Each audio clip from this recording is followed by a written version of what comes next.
All right, good afternoon everyone, and most welcome to this seminar on the environment of lasting peace. I'm absolutely delighted that so many of you could make it, even though it's the middle of the afternoon, but the topic is obviously of great interest. My name's Robert Egnell. I have at least been for a long time the editor-in-chief of the magazine Human Security, or Mänsklig Säkerhet in Swedish. And this is a joint seminar led by the Swedish Development Forum and in collaboration with us. And these are two organizations really working in tandem for sustainable peace and prosperity, which is great that we then, have, for the first time, really have an opportunity to collaborate this way, collecting our respective audience in development and security issues. The topic of today, the relationship between sustainable peace and the environment, is an enormous one, and I'm absolutely delighted that we have three experts who from different perspectives can shed light on these issues. We are obviously facing tremendous challenges in terms of peace building generally, and when you add environmental and climate change to that mix, well, you have first of all, two separate enormous challenges, but also when you mix them together, a possible new brew of challenges. But there might also be opportunities in all of that. And we'll explore both the challenges and the opportunities today. I will introduce the speakers one by one, and Florian Krampe, he will introduce us in this very complex topic. He is a researcher in CIPRI's Climate Change and Risk Program. And he has a background from the Peace and Conflict Department in Uppsala, and that's where he has his schooling, and he has focused on peace and conflict research, but also then the environmental and climate change security aspects of that, which means he's the perfect introductory speaker for the topic of today. And the floor is all yours.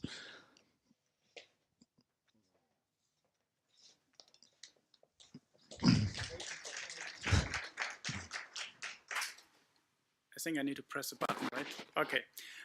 Thank you for the kind introduction, and thank you for the opportunity to be here.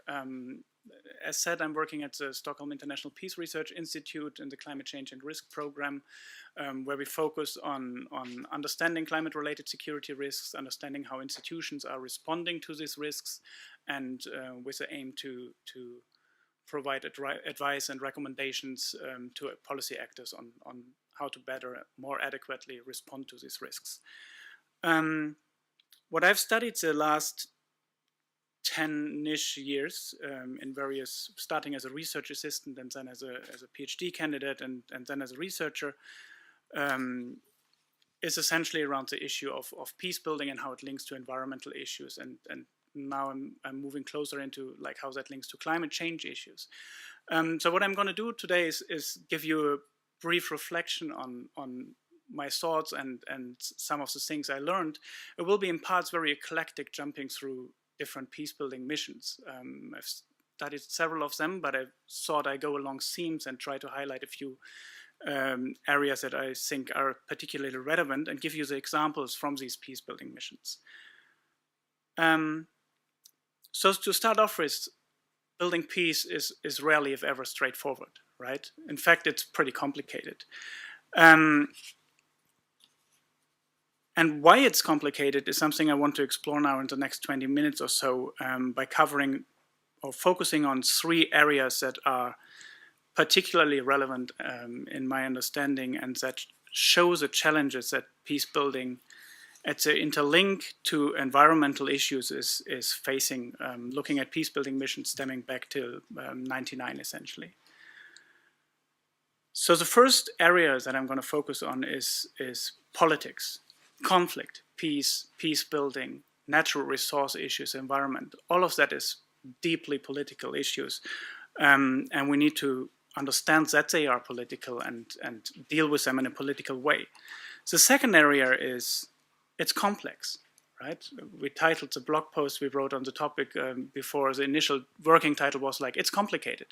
And actually it is really complex, right? We have a lot of issues of coordination, of sequencing, and of different prioritizing and trade-offs that need to be made, and some of the trade-offs you can't really make well because you don't know enough.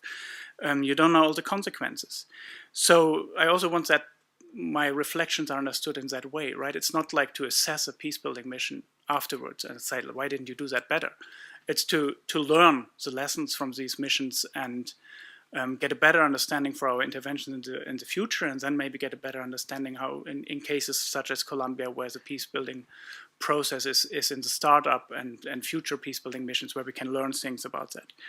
And the third area is climate change, climate-related security risks, how they're affecting conflict-affected populations and what the consequences are, but also what is climate change actually doing to peace operations and peace-building missions as such, right? It's all of a sudden a very, very different arena we are working in.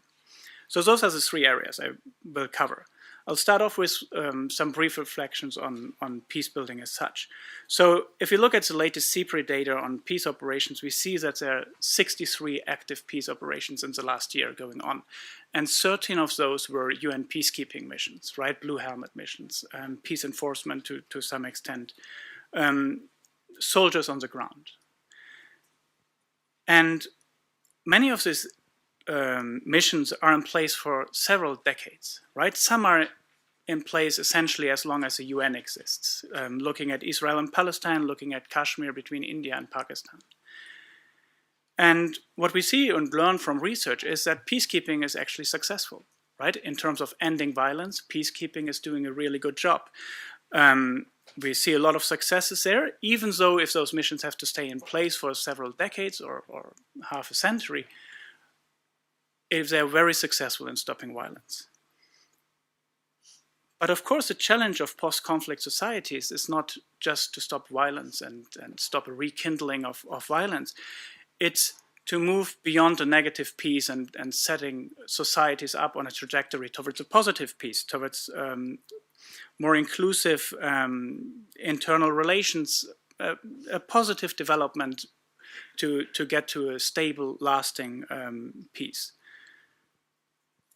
And once we look at those factors, we see that the indirect, long-term effects of war are tremendously challenging, right? We look at many political and social aspects that are interwoven, lasting impressions of human rights abuses committed during the wars continue to shape the relations among members of societies for decades.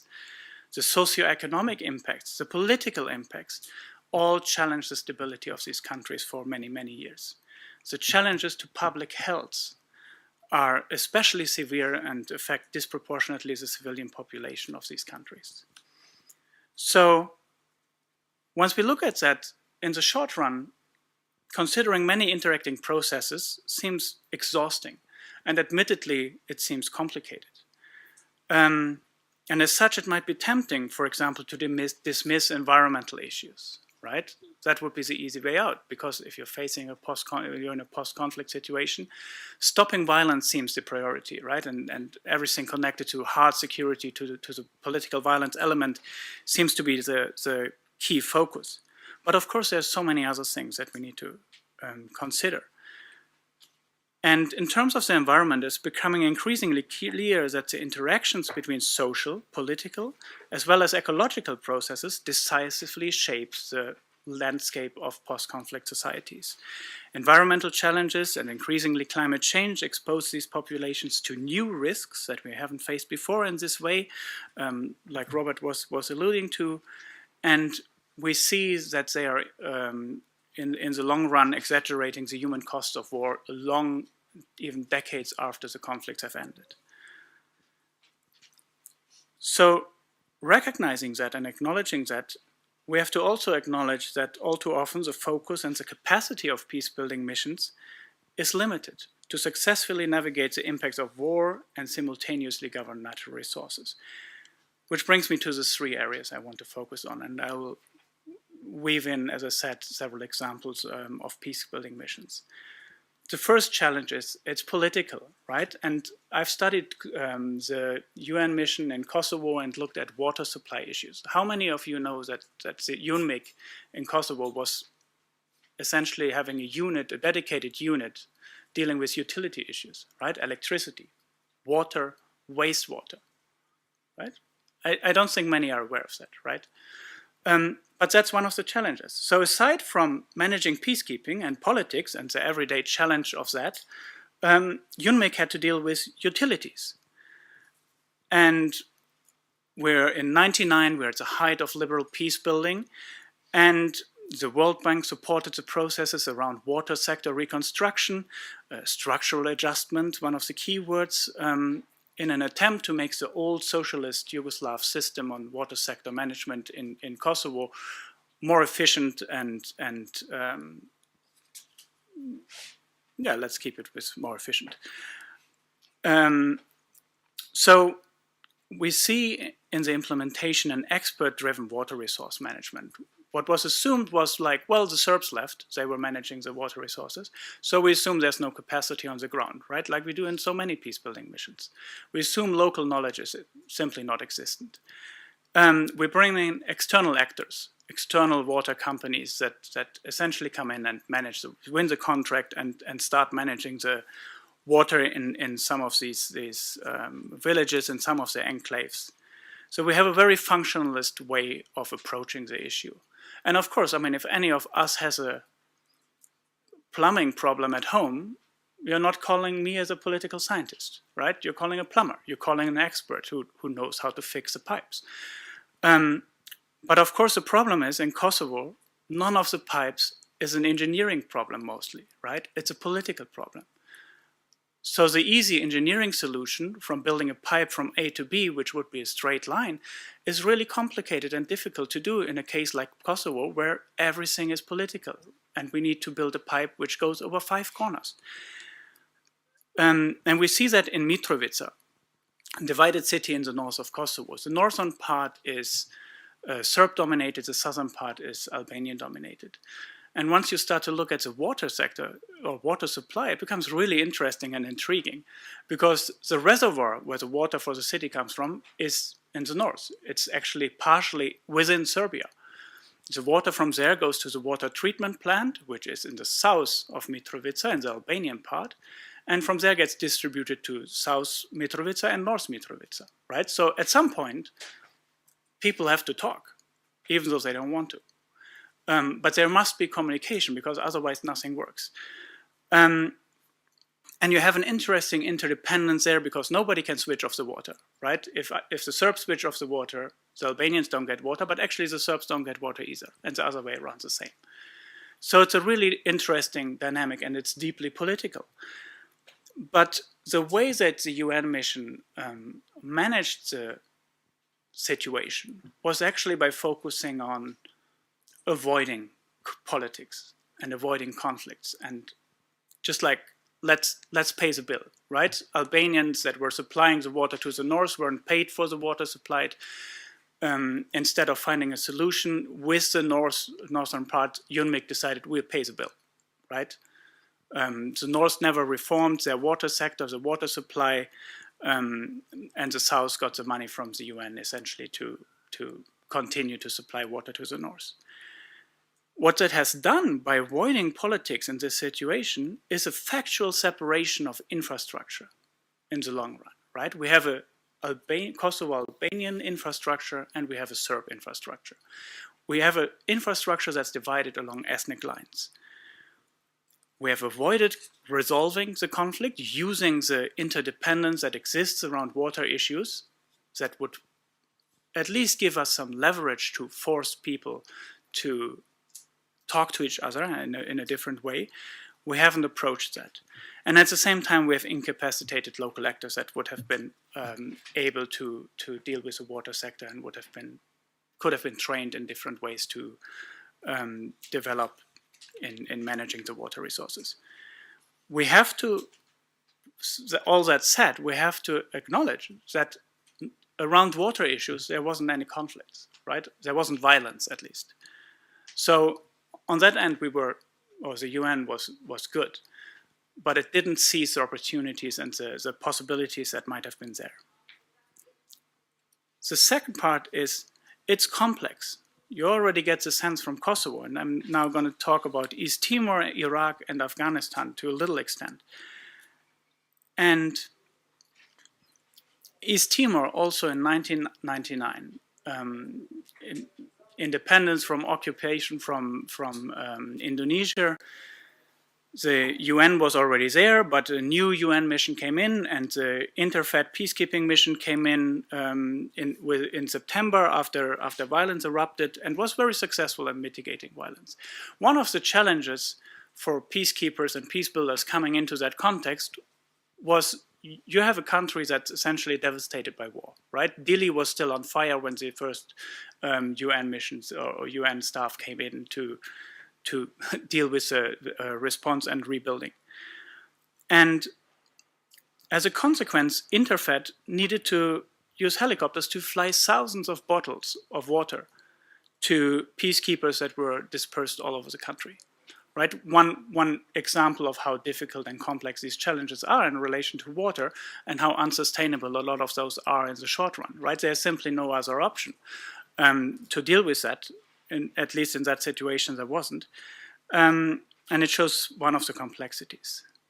And secondly, it's complex. There's, especially in an emergency phase, like we see in the autumn of '99 in East Timor and the spring, the UN took essentially, even though the mission was approved in September, October, the UN took till spring 2000 to be on the ground. Right, you need to get all the staff, all the water actors. Another mission that had a dedicated water utility unit. Second problem, Kosovo was still going on, and a lot of the experts and were actually within Kosovo. Fun fact: Sergio de Mello was starting off both missions. So one of the challenges was water supply for the local population in this situation. And what many of the actors did was installing water pumps, right? Diesel-powered water pumps. The Red Cross did that. Several other NGOs did that. The UN wasn't for that, because some probably within the UN understood the long-term challenge that will come with that. Because what became evident later is that UNTAD, the UN mission, had to deal with the repercussions from all of that. Okay, I better speed up then. So people demanded fuel from the UN mission.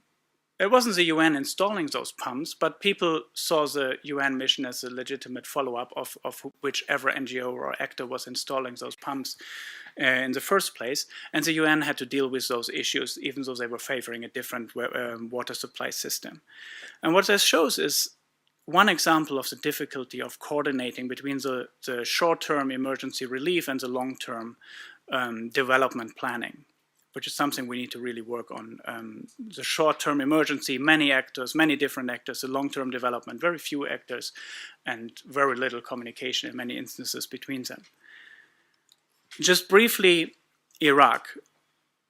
2003, among 20 UN agencies were active, and many working on overlapping issues, for instance, on water supply issues. And I want to talk a little bit about sequencing in these interventions. And we look at the marshland reconstruction in the southern parts of Iraq. In 2003, most of the country didn't have any water supply, right? People didn't have water supply. The water ministry and the US experts that were flown in to deal with the water sector reconstruction part were still trying to figure out what is the water infrastructure of Iraq actually, because it was a state secret, right? Because of the ethnic tensions and Saddam's policies, there wasn't any documentation out there. So they were trying to, not to figure out what works, but actually to see what the heck is there. UN Environment came in with a different priority, the marshlands, right? Restoring a biodiversity hotspot, labeled the Garden of Eden by many, and became something like a donor darling. A lot of focus on that. So within 2003, when half of the country didn't have water supply at home, drinking water available, other actors were focusing already on biodiversity. And I'm not against that, but I'm thinking there's an element of sequencing here where different priorities need to be sequenced and coordinated between different agencies. Because what we see in the long run UNEP was dealing with water treatment plants and water supply in those areas, and has to acknowledge now. I spoke with a person that was in charge like this spring. It's like nothing that we did is functioning anymore today, right? So none of the water treatment stations are working. Most of the people that were envisioned to return to the marshlands, to the Garden of Eden, did not return because they were living for a decade within the cities, or had moved to Iran. A similar lack, but a very different story we see in Afghanistan, and I'll be really brief in that. But it's a different factor of coordination, and I was surprised hearing these reflections of people in the dealing with the peace building mission and with the water sectors. They were essentially saying, well, there was not really an issue of coordination because, well, it's Afghanistan. If you want to build a dam, you build a dam. If you want to build a girls' school, you build a girls' school, because there was nothing, right? There was simply enough space for every agency to act. With the problem that we don't have any coordination, we don't have a resilient infrastructure. It's maybe hard to expect that given the context of Afghanistan, of course, but we see the repercussions today, which brings me to the last point, right? The issue of climate change. Afghanistan is facing a tremendous, major famine, and part of that is due to climate factors, to an ongoing drought in the region. Part is due to a lack of a functioning managing infrastructure for water resources to support irrigation in the areas. You might have seen last week the headlines that more people in Afghanistan were displaced by the famines than by the conflict. Be that as it may, I think it shows the failure of developing irrigation infrastructure and building a resilient community infrastructure, a failure to invest within the right sectors. We had a failure in Afghanistan in 2001 to invest in agriculture, to give farmers alternative livelihood options in the crops they farm, which led in consequence to poppy seed farming, right? And because that was the only thing available and the only alternative. I wanted to talk about Iraq, but I think I'm out of time, and give you just an example, or probably just give you a recommendation to read the report by the expert working group on climate-related security risks that CIPRI is hosting with several other organizations, which has the aim to inform UN agencies about the security risks and give more ad hoc risk assessment of these regions. And just in Iraq, we see an increase of climate-related security risks. We see communal tensions around access and food of water. We see that specifically in the marshlands, actually, diminishing agricultural livelihoods. And in the long run, all of these failures to invest properly within the agriculture sector, which is the least funded ministry, is providing a fertile ground for recruitment for various actors in this conflict, among others Islamic State. So considering environmental issues is complicated, yet what becomes increasingly clear from the research that we have on those issues is that it is inevitable for moving beyond negative peace. To move towards a more positive, sustainable peace, we need coordinated strategic dealings across actors. We need recovery plans that no longer exclude the management of environment, natural resources, and the strengthening of societies for resilience and to climate impacts. We need much stronger central UN leadership to lift environmental issues in the humanitarian response and coordinate those. I wouldn't be a researcher if I wouldn't raise the issue that we need much more research on the issue to understand the risks, but also to understand the dilemmas, because once everything is interacting, nothing is easy, and everything is affecting something else. And we need to come to a point where our trade-offs that we do, where we actually know about them, where we know, okay, I know that will have an effect on local communities in this way, so I can already work on a contingency plan to deal with that, right? To prevent maladaptation. I'm convinced that that is a possibility. And I think research is indicating that with the right support, the challenges that I discussed are actionable.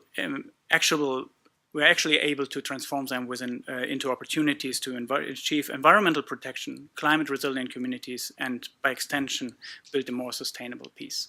Thank you. Please stay, Florian. Before we start discussing this, I'd like to ask you one question, because that was an excellent summary. But if we find ourselves in a post-conflict situation like the one in Iraq, and we know the post-conflict reconstruction was an absolute mess, the planning for that.